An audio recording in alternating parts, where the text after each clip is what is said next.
கிராமத்து மக்களுக்கு முதலில் நன்றியை வணக்கத்தையும் தெரிவித்துக் கொள்கிறேன். அன்பார்ந்த மக்களே, இந்த 31 ஈவினிங் ஒரு 6 மணியிலேருந்து சுமார் 9:30 மணி இருக்கும். 9:10 மணி வரலும் என் வீட்டுக்கு முன்னாடி பெரிய ரவுடிசம் நடந்தது. இந்த ரவுடிசம் நடந்த பிற்பாடு அந்த ரவுடிசத்திலேயே தகவல் அறிஞ்சு காவல்துறையினர், சார்பு ஆய்வாளர் சுந்தரமூர்த்தி மற்றும் ஒரு காவலர் வந்தாங்க. வந்து பேசுனாங்க. அங்கே பேசிக்கிட்டே வந்தாங்க. வந்து என்கிட்ட வந்து கேட்டாங்க, யூடியூப் ஆள் தான் இது, நீங்கள் யூடியூப்பை நிறுத்துங்க, அது முடியாது அப்படின்ட்டு. யூடியூப்புக்கும் இவங்களுக்கும் சம்மந்தம் இல்லை. இந்த பேசுகிறதுக்கும் யூடியூப்புக்கும் சம்மந்தம் இல்லை. யூடியூப் வந்து ரெக்கார்டை வச்சு பேசுகிறேன். அதனால் அவங்களுக்கு ஏதாவது குறைபாடு இருந்தால் அவங்க நேரடியாக நீதிமன்றத்தில் வழக்கு தொடர்கிறோம், நான் பார்த்துக்கிறேன். யூடியூப்பில் நான் நிறுத்த முடியாது. இந்த ஆவணங்களை நான் சேகரிக்கிறது மிக கஷ்டப்பட்டு சேகரித்தேன், அதனால் செய்ய முடியாது அப்படின்னு நான் சொல்லிட்டேன். சரி அப்படின்னு சொல்லிட்டு போயிட்டாங்க. இவங்க கூட்டம் போட்டிருக்காங்க. இரவில் ஒரு கூட்டம் போட்டு என்னென்னா, எந்த ஒரு விஷயமாக இருந்தாலும் எல்லாரும் ஒற்றுமையாக போகணுமா. இங்கே இவங்களுக்கு பாடி கார்டுக்கும் ஒற்றுமை தேவைப்படுகிறது. நான் யாரோட ஏண்டா திருட்டு பயில அவங்கள பற்றி இன்றைக்கி திருடேன், நில மோசடிக்காரன், ரவுடி பயிலுங்க, எஃப்ஐஆர் இருக்குது அப்படின்லாம் நீங்கள் சொல்கிறீங்க. இதை நான் சொன்னேன் அப்படின்னா உங்களுக்கு பாதுகாப்பு கொடுக்குறது கிராம மக்கள் வரணுமோ? என்ன மாதிரி நல்லவனை கூப்பிடுங்களா? ஏன்னா கிராம மக்கள் விவரம் தெரியாதவங்க மக்களை போய் கூப்பிடுறீங்க. சரி, கூப்பிட்டுட்டிய, ரைட்டு ஐயா, சந்தோஷம். உங்களுக்கு பாடி கார்டாக வந்தவங்களை வரட்டும்னு நீங்கள் சொல்லிவிட்டிய. மறாவது நாள் காலையில் நான் ஒரு வேலையை நான் போயிட்டேன். எனக்கு ஒரு சுமார் ஒரு 11:30 மணி இருக்கும். 11:30 மணி 12 மணியில் இருக்கும். இன்ஸ்பெக்டர் எனக்கு கால் பண்ணாங்க.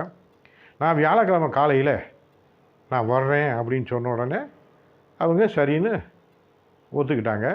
அதே மாதிரிக்கு வியாழக்கிழமை காலையில் நான் வருவதாக இருந்தது. இதுக்கு இடையில் நான் அந்த வேலையை முடிச்சுட்டு நான் ரிட்டர்ன் ஆகி வரும்போது திருவாடனையிலேருந்து எல்லாருமே ரிட்டர்ன் ஆகி வந்திருப்பீங்க. முன்னையும் பின்னையும் வந்து இந்த சுசியை கூட கையாட்டில் பார்த்தேன். அவனை என்னை முறைச்சி பார்த்துக்கிட்டே போனேன். அவன் எதுக்காக இவ்வளவு முறைச்சி பார்க்குறானே எனக்கு ஒன்றும் புரியலை. அவனுக்கு இதனால் என்ன லாபம் கிடைக்க போகுதுன்னு ஒன்றும் தெரியலை. ஏன்னா அப்போ இந்த கூட்டுச்சதியில் அவனும் ஒருத்தன் வாங்கி நல்லா சாப்பிட்டுப்பான், கொடுத்து போயிருப்பான்.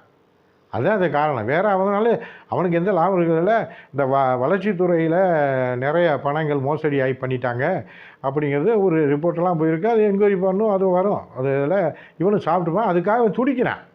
நீங்கள் இவ்வளோ வேகப்படுத்த நான் வேகமாக தான் ஆகணும் இல்லையா, நான் மட்டமாக போகிறதே இல்லை.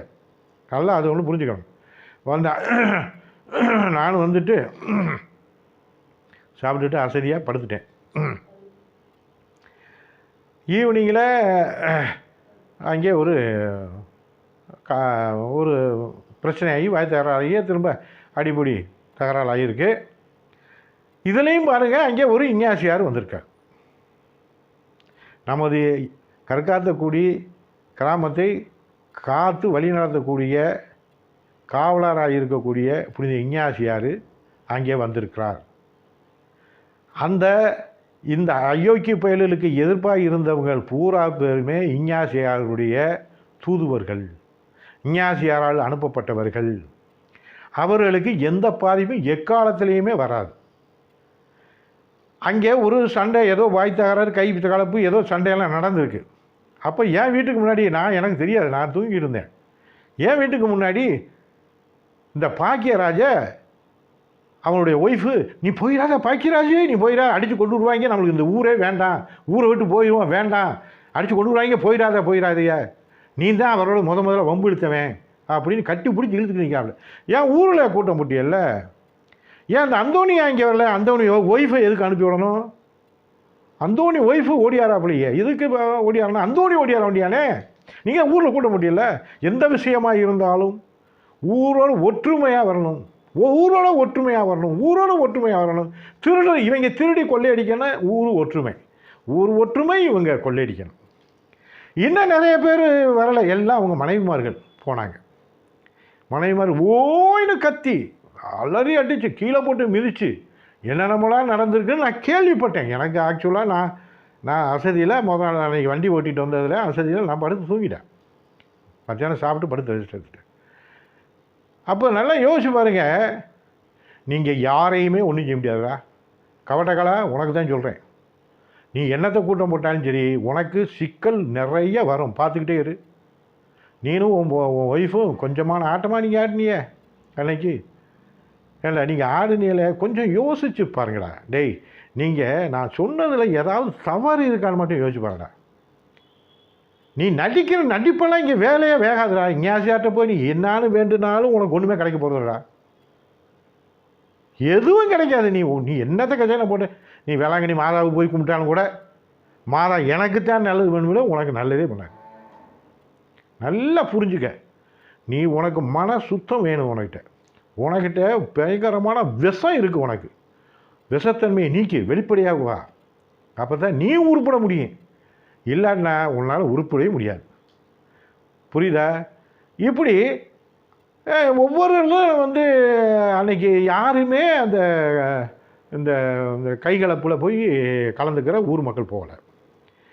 அப்போ மச்சான் இங்கே என் வீட்டில் இந்த கல்லெறிஞ்சிக்கிட்டு விளக்க மாதிரி செருப்பை கட்டிக்கிட்டு இந்த மாதிரி திட்டிக்கிட்டு வழுக்கிற வரிசையில் திட்டிக்கிட்டு இருக்கும்போது மச்சான் இப்படியே மரத்தாமட்டு மச்சான். அவர் மரத்தாமட்டு மச்சான்.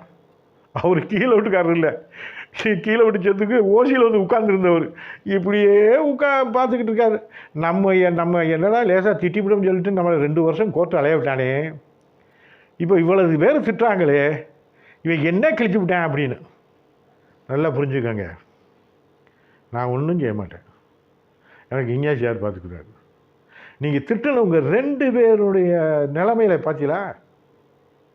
பிலிப்பு பையன் நிலைமையும் இந்த சுசி பையன் நிலைமையும் பார்த்தீங்களா? அதான் நாள் தரையில் கிடந்தாங்க. என்ன தரையில் கிடந்தாங்களா? ட்ராமா பண்ணாங்க. தலையில் தையல் போட்டு போலீஸில் கம்ப்ளைண்ட் கொடுத்தாங்க. மன்னிப்பு கேட்டு திரும்ப போலீஸில் போய் கேஸை வாபஸ் வாங்கிட்டு வந்தாங்க. புரிஞ்சுங்களா?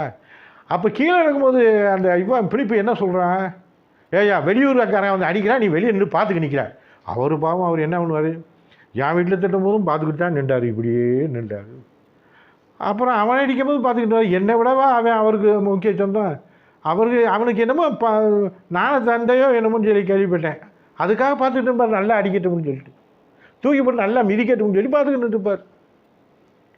இவர் ஒரு வழியில் எனக்கு சொந்தம், இது சொந்தக்காரனே இப்படி அடிக்கிறான்னு பார்த்துக்கிட்டவர். அவனை என்ன விட்டு விடாது, இவன் எந்த ஊருக்காரனையே நல்லா அடிக்கட்டும், நல்லா மிதிக்கட்டும், இந்த ஊரையே குட்டிச்சர் போன இவன் தான், இவன்கிட்ட கொடுத்த காசை வாங்க முடியாமல் நம்ம கோயில் பணத்தை இழந்து விட்டு நம்ம நிற்கிறான் அப்படின்னு சொல்லிட்டு அவர் நல்லாவே பார்த்துக்கிட்டு இருந்தார். நல்லா புரிஞ்சுக்கிட்டீங்களா? இஞ்ஞாசியார் எங்கேயும் வந்தாரா? இன்னும் இஞ்ஞாசியார் வருவார். நீங்கள் போய் என்ன பண்ணுறிய? திரும்ப என்ன பண்ணுறிய? என்ன வேணாலும் பண்ணிட்டு போங்க, நான் இன்னமே இந்த கூட்டத்திலேயே சேரமாட்டேன், இவங்களோடவே வம்பு தூர்களுக்கு நான் வரமாட்டேன், என்னை விட்டுருங்க, என்னை மன்னிச்சிருங்க அப்படின்னு ஒரு ஆள் காலில் போய் விழுந்து மன்னிப்பு கேட்டிருக்கான். 1 மணி நேரம் மன்னிக்க மாட்டேன்னு சொல்லி 1 மணி நேரமாக மன்னிப்பு கேட்டவனும் இருக்கிறான் அந்த கூட்டத்தில் ஒருத்தன். ஏன் அப்போ அவனுக்கு தப்பு தெரிஞ்சு வச்சு இல்லையா? நீ ஏன் தப்பான செயலுக்கு போகிற? உனக்கு என்ன இருக்க இங்கே? அவங்க சண்டை போடுறாங்க, அவங்க என்ன பண்ணிப்பாங்க, உனக்கு எதுக்கு? நீ கூட்டம் சேர்த்து என்ன நீ பெரிய அடியாளுன்னு சொல்லிட்டு இப்போ டேய், குடும்பம் நல்லா இருக்கணும் யோசிச்சு பார்த்து பேசுங்கடா. குடும்பம் நல்லா இருக்கணும்னு நம்ம தலைமுறை வாரிசுகள் நல்லா இருக்கணும்னு யோசிச்சு பார்த்து பேசுங்க.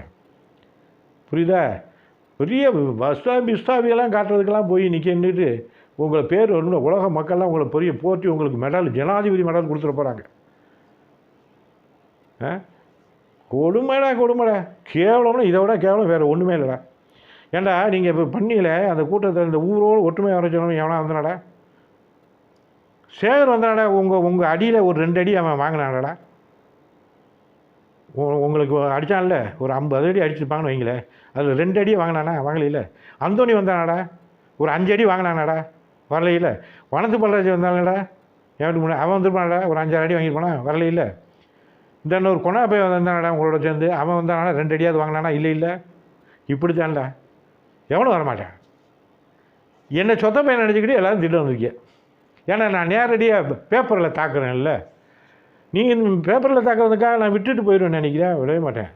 அது ப்ராப்பராக அது வேலை நடந்துக்கிட்டே தான் இருக்கும். கடைசியில் சுற்றி செக்கு வச்சுவிட்டேன். நீ என்னென்ன மிரட்டினாலும் சரி செக்கு வச்சுட்டேன். அப்புறம் நான் போயிட்டு அடுத்து என்னுடைய வேலையில் முடிச்சு விட்டு நான் திருவாரூர் இன்ஸ்டியூட்டில் பார்க்கறதுக்காக போனேன். சொன்னது பிறகு நான் கரெக்டாக 10 மணி போனேன். அவர் வந்துட்டார்.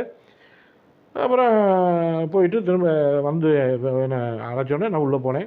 விஷயத்தை சொன்னேன். அப்போ சாரிக்கலாமா சார்ன்னு சொல்லிட்டு ஒவ்வொரு தடவை வர சொல்லுங்கள், அவங்க என்ன சொல்கிறாங்கன்னு சொல்லி அதுக்கு நான் பதில் சொல்கிறேன், ரெக்கார்டு பூர்வமாக கூட நான் பதில் சொல்கிறேன் அப்படின்னு சொன்னேன். எல்லாருக்கிட்டையுமே இருக்குது சார். இதில் இது சிவில் மேட்ரு கலந்துருக்கு. ஹைகோர்ட்டில் வழக்கு தொடுத்துருக்கேன். இவன் இங்கே இந்த கேஸ் வேறு இருக்குது, என் படிக்கட்டை இடித்த கேஸ் இருக்குது, இந்த மாதிரிலாம் வழக்குகள்லாம் இருக்குது. வர சொல்லுங்க. யாரோ ஒன்று வரும். இவன் மொத்தமாக வந்தோடனே இந்த தடியை பிளிப்பு போய் என்ன பண்ணுவான்னு தெரியுமா? இவன் எனக்காவது பேசுவான். இதை வச்ச உடனே அவங்க எல்லோரும் ஒவ்வொன்றா பேசுவாங்க. ஒன்றுத்துக்கு நான் பதில் சொல்ல முடியாது, எந்த பதிலும் சொல்ல முடியாது. இதே மாதிரி டிஸ்ட்ரிக்ட் கிரைம் பிரான்ச்சில் ஒரு என்கொயரி நடந்துச்சு. அதுக்கு அவன் பேசின உடனே பார்த்தியல்னா ஆளாளுமாக பேசுவான். அந்த மாதிரி உற்பத்தி பண்ணி வச்சுருக்கான். இப்படி பண்ணி தான் இப்போ இந்த சுசிபே போய் மன்னிப்பு கேட்டு வா. எதுக்கு இது தேவை? நீ ஒழுங்காக நடந்ததான் என்ன இருக்குது? ஏண்டா நான் முதல்ல ஒரு யூடியூப் போட்டேன். ஐயா இப்போ நான் ஊர்லேருந்து வந்த பிற்பாடு நான் ஒரு 2-3 யூடியூப் போட்டேன்னே அந்த எலியாஸு, மைக்கேல் மச்சான், கவட கலை எல்லோரும் அந்த கடைக்குள்ளே போய் உள்ளே உட்காந்து செட்டை அடிச்சுக்கிட்டு கேட்டியல்ல யூடியூப்பு. இப்போ நீங்கள் ஏன் போய் கேட்குறீங்கன்னு நான் சொல்கிறேன்டா? இல்லை உங்கள் கடையில் இருக்கிறவங்க நான் ஃபோட்டோ எடுத்துக்கிட்டு இருக்கேனா? ஏண்டா அது என்ன செயல் இல்லை? அது என் வீட்டில் இருக்கவனை நீங்கள் ஃபோட்டோ எடுக்கிறதுனால என்ன போகுது? நீங்கள் எல்லாம் நினச்சிடுவேன். இதை கூட பிடுங்க முடியாது. கவட்டக்கால் நல்லா நினச்சிக்க. நீ கண்டிப்பாக தவிர்க்கவே முடியாது. ஜெயிலுக்கு போகிறத தவிர்க்க முடியாது. நான் இப்போவும் சொல்கிறேன், நீ ஜெயிலுக்கு போகிறத தவிர்க்கவே உன்னால் முடியாது. நீ பெரிய மிஸ்டான்னு நினச்சிக்கலாம். இங்கே பேசாத. தலைவர் சீலை குத்திக்கிற கையில் போட்டு கார் எது சொத்தை வைக்கிறதுக்கெல்லாம் அவனை அனுமதி கொடுக்கறதுக்கெல்லாம் உன்னையில விட்டுட்டு பார்க்க மாட்டேனா? புரியுதா? நீ என்ன கிண்டல் பண்ணிக்கிட்டியா நீ என்கிட்ட? சரி, அதை கிராமத்து மக்களே அடுத்த பதிவில் அடுத்து பார்ப்போம். நன்றி.